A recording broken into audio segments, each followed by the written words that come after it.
kabarin'ny mpanakanto.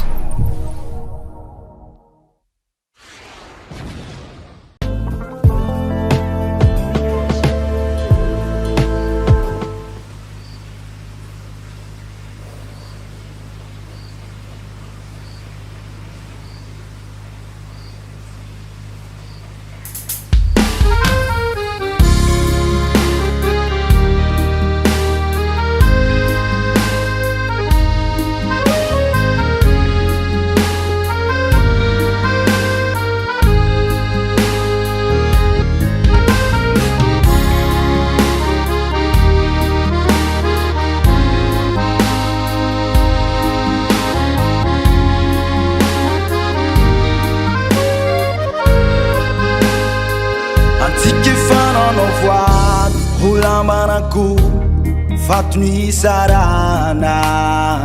nami muranga saruta isiki fanga vuta satami famatuta ekrana tokwa lango fitiava kwanao matonga zambitalo sirakinya cuisine na wefana nini kayala kutini antike fana no voit hulambanaku fatuni sarana nami muranga saruta isiki fanga vuta satami famatuta ekrana tokwa lango fitiava kwanao matonga zambitalo sirakinya cuisine na wefana nini kayala kutini Sajam isikaru nade isaraka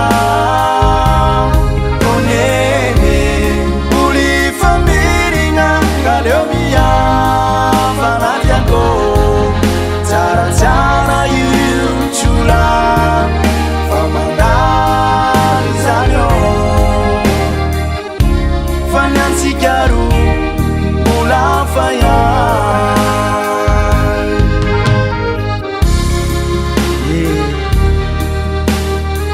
Milamina marovatiko tsisy raha tsy vitan'ny fampiresa anao tiako za tianao oke bizanao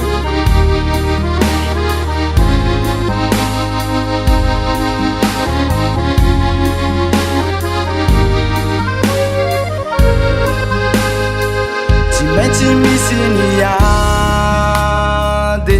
tsy atao ampizaraka fa fomban'olo mpivady izy io ndraindraiky mifandramatra alamino korana tiako aleo mifagnaraka aiko anao tsy mafuzao zao tsy masaraka tsy maintsy misy niady tsy atao ampizaraka fa fomban'olo mpivady izy io ndraindraiky mifandramatra alamino korana tiako aleo mifagnaraka aiko anao tsy mafuzao zao tsy masaraka Sajam